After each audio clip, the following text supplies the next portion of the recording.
Hi, everybody, and welcome to the Thinking Cap. I'm Beck Moore, the CEO. Typically, I am accompanied by one of our co-hosts, either Heather Holloway or Amanda Hopridge.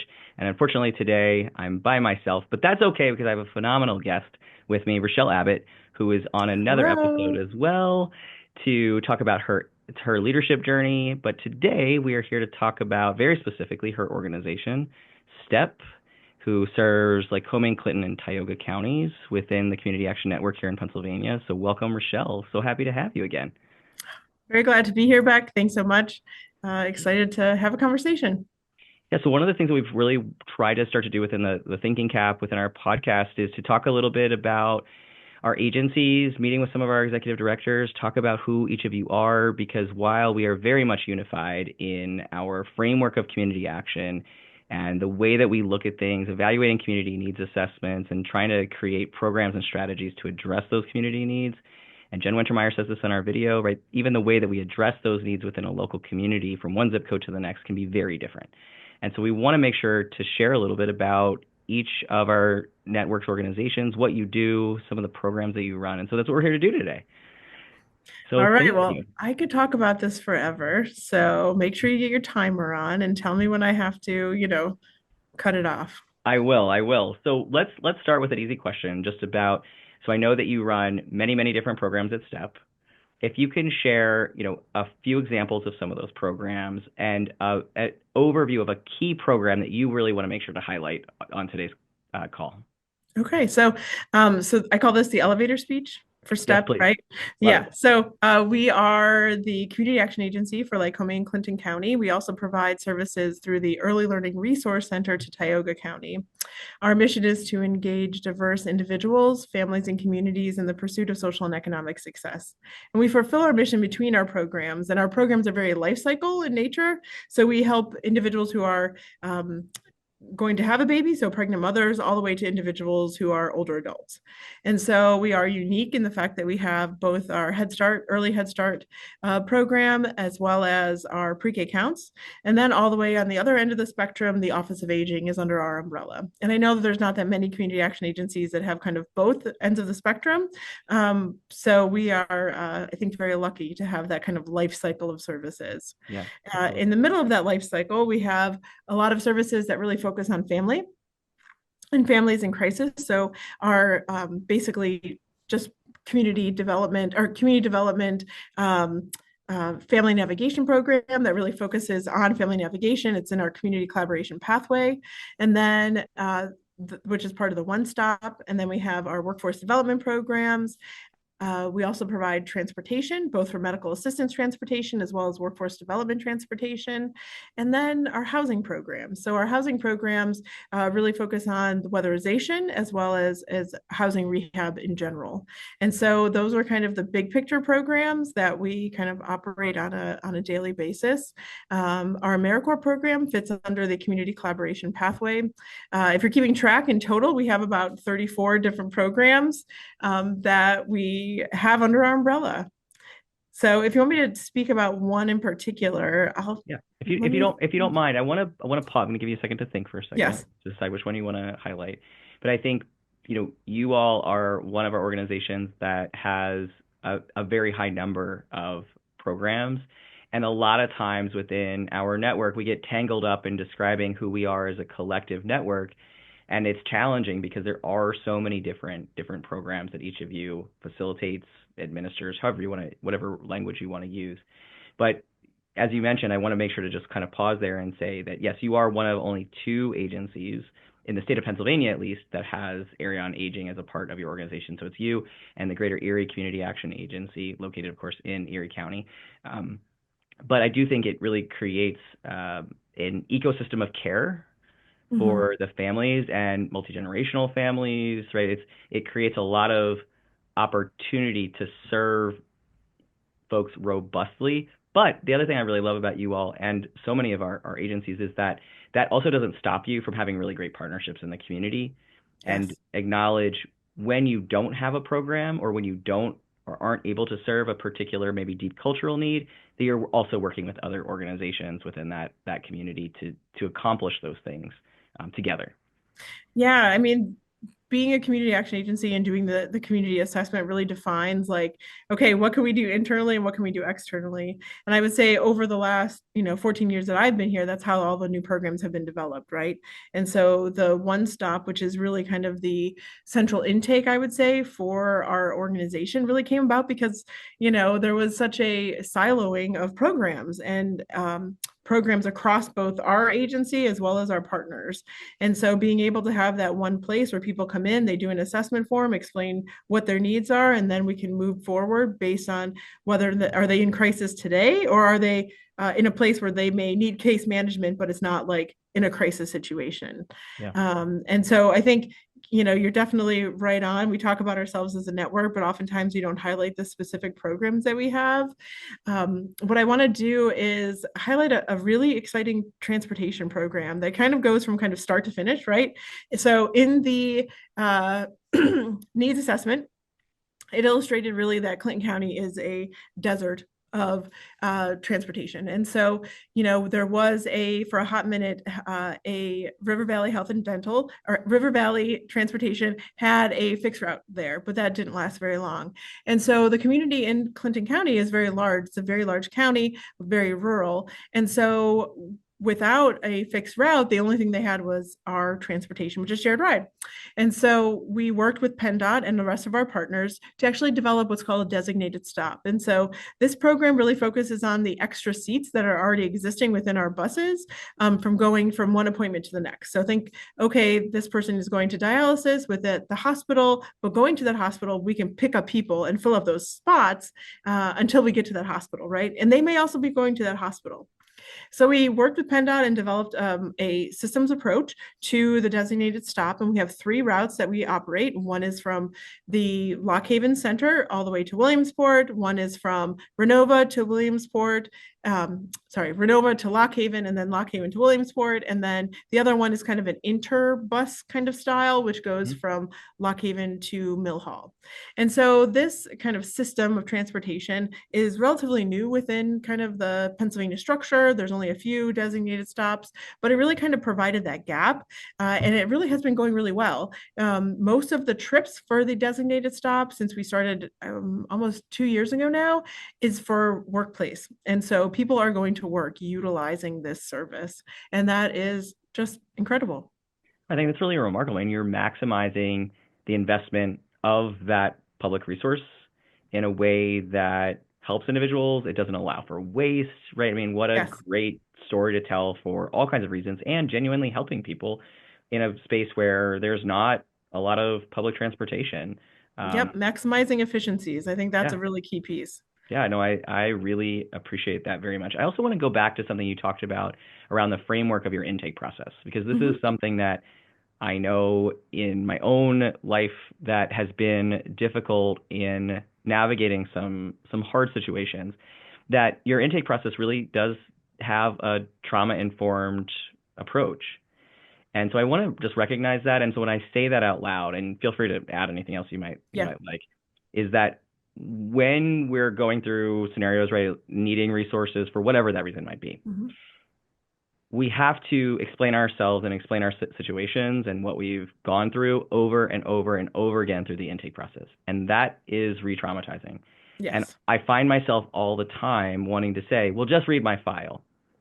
But unfortunately, right, you go from one service provider to the next service provider, or even within an agency, it happens, sometimes I've gone to this case manager to this case manager. And even though I'm working across an organization, I'm having to re-explain myself again.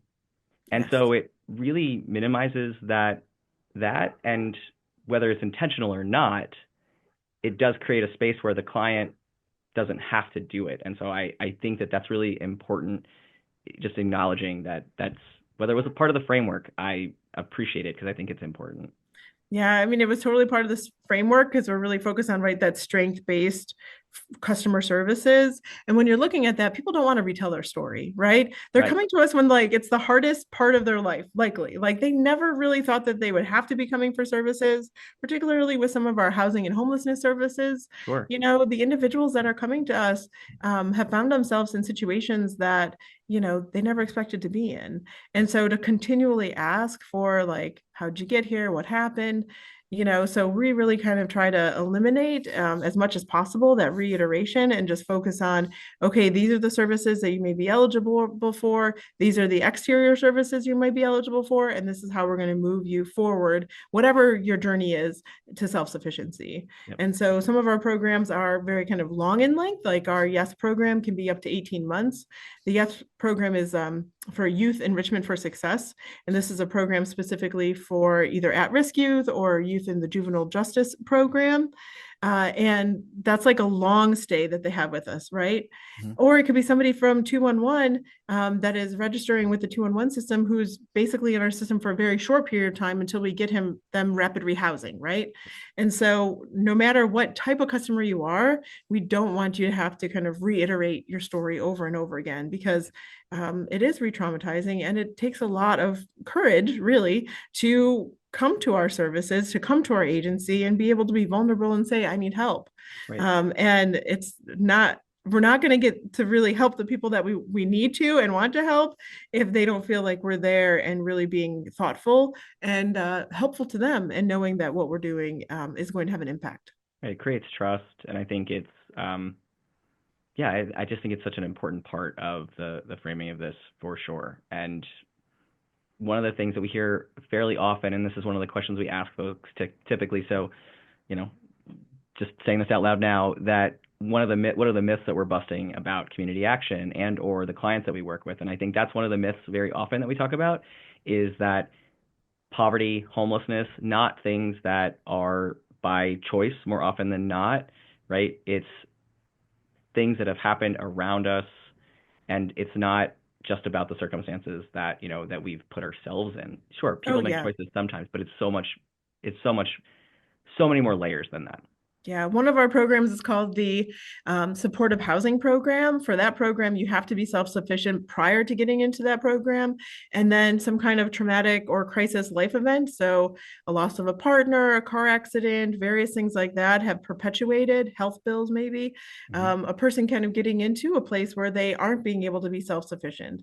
And so we help them by helping out with rent or mortgage forward so that they could pay their back arrears, right? And the idea is like it's a pretty intensive interview process so that at the end of the program they are back to self-sufficiency, right? So these are things that they did not ever expect to happen. And these are things that we are trying to help them get back to that place to be self-sufficient. Yeah, absolutely. No, thank you for sharing that. So I know I only have a little bit of time with you and I want to be respectful of your time.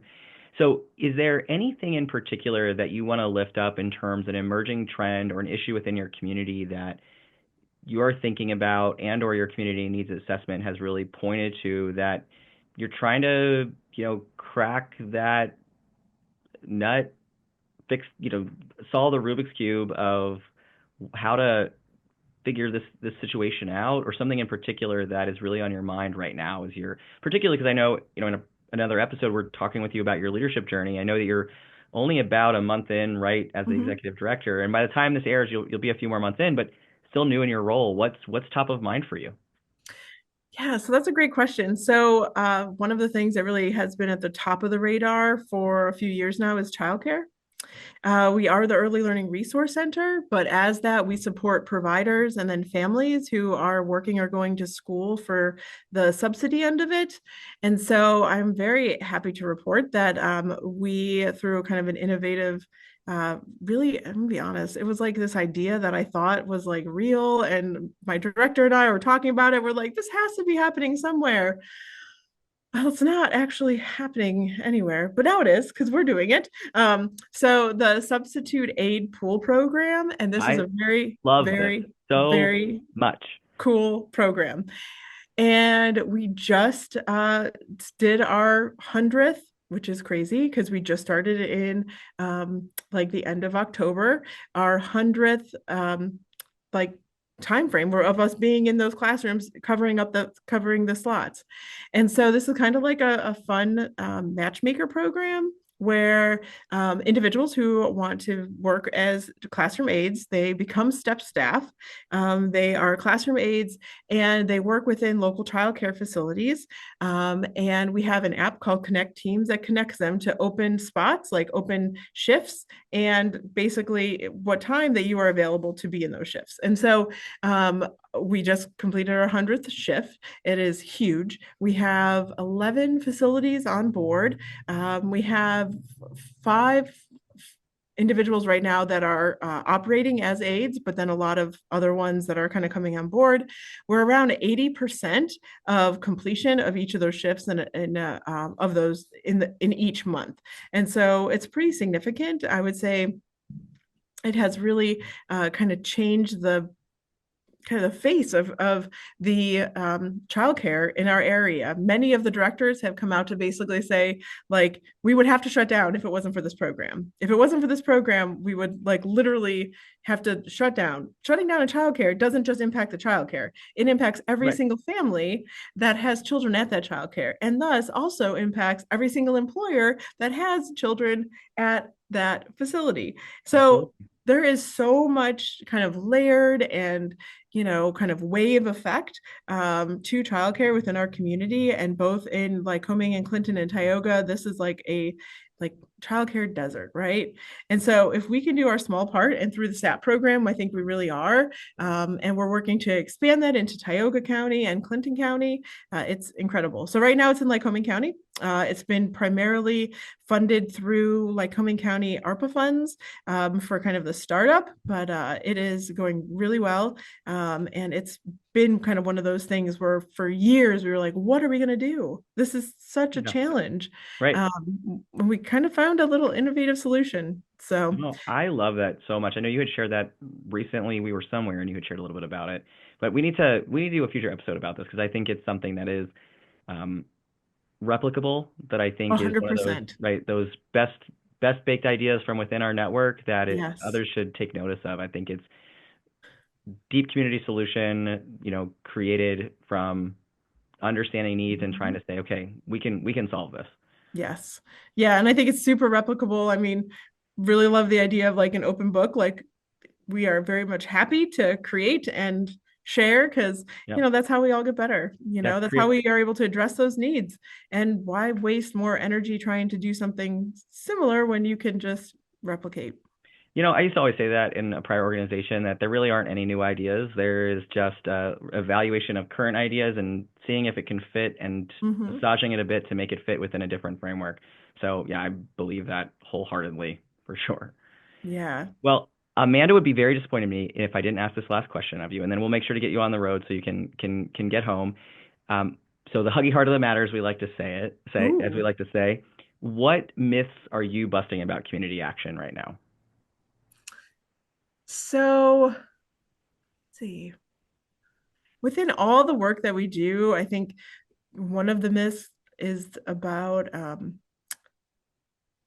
like just kind of handouts, right? Like, we're just helping poor people by giving handouts, right? None of our programs do that. All Right. of our programs are really, really, really focused on, working alongside the customer, building strengths, right? Kind of the whole key is making sure that we are working alongside a family so that they don't come back. Our Totally. entire goal is to work ourselves out of jobs, right? Like, Right. by helping so many people that they won't come back. Yep. And so I think that that is just something that when you think about community action, really think about that action piece, because we are taking that action to focus, on the families, on the communities. That's the other piece. It's the other piece that I think a lot of people don't know. And if you wouldn't mind if I add No, this, please. No, go. like, community action is such an economic driver, right? We Yes. are a catalyst of change. I know for us as STEP, our Head Start classrooms are in a old school facility that we remodeled a few years ago. That literally was blighted, right? Our Clinton County Community Center was an old Kmart building that like went bankrupt, and so those kind of economic creation pieces oftentimes aren't thought about when they think about community action, but are totally like inherent in who and what we are. Yeah. And so that is something that I think we really should do another podcast on. Like, we should Yes. totally do one on, just like the community impact, because there's so much around it. Yeah, I agree. I mean, we were in a conversation about a year ago, and somebody said we have all of these empty dorm facilities. Why can we not create a housing solution by using empty dorms?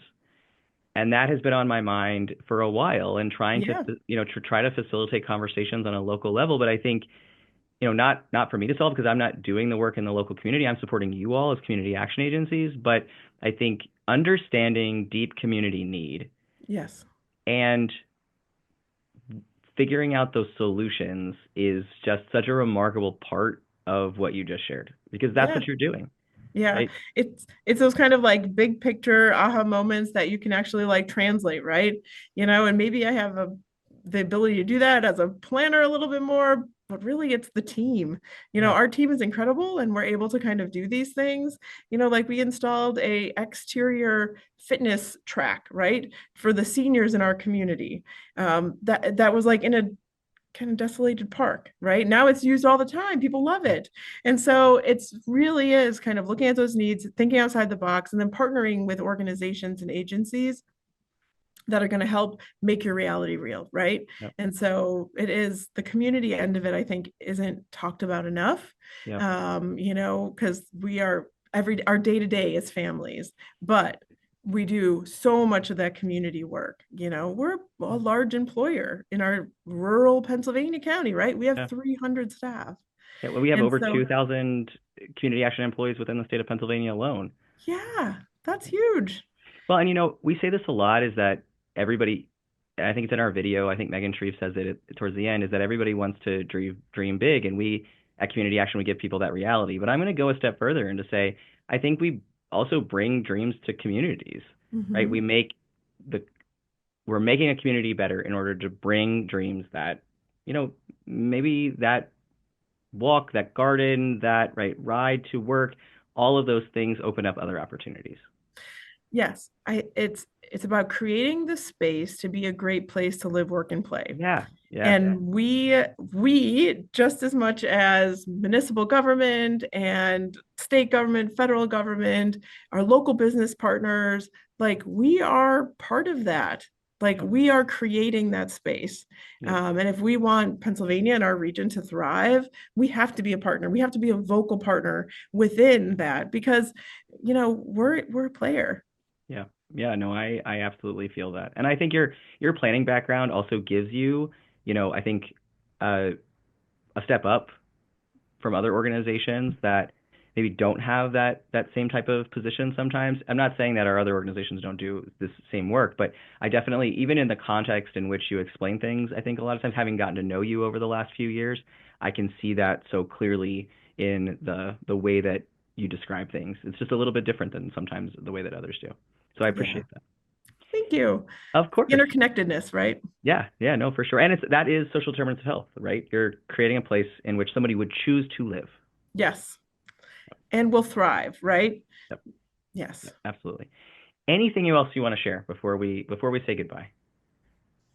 Yeah, I just want to say thank you. This has been a great opportunity. I look forward to being a guest on future ones, like, one about SAP, one about community programs. So, yeah, very excited and think this is just the beginning. Absolutely. Thank you so much for joining us. And for our listeners, if you want to become a part of STEP, if you're looking for a job potentially, they are an important employer. If you're looking for a volunteer opportunity, a place to donate to, would highly encourage you. You can go to the CAAP website, thecaap.org, and you can look for one of our members, STEP specifically, or you can Google STEP, of course, serving Lycoming, Clinton, and parts of Tioga County. But thank you so much, Rachelle, for the work that you do and for being an excellent leader. Appreciate you, and a board member at CAAP also, for the record. Just appreciate you so much, and thank you to our listeners for joining us in the ThinkingCAAP. We look forward to you joining us on a future episode and continuing to learn more about the 42 organizations serving every single county across the state of Pennsylvania. Thank you. Thank you for being a part of this episode of the ThinkingCAAP. Check the show notes for resources and links to other episodes. And don't forget to subscribe and follow to be notified when new episodes are released.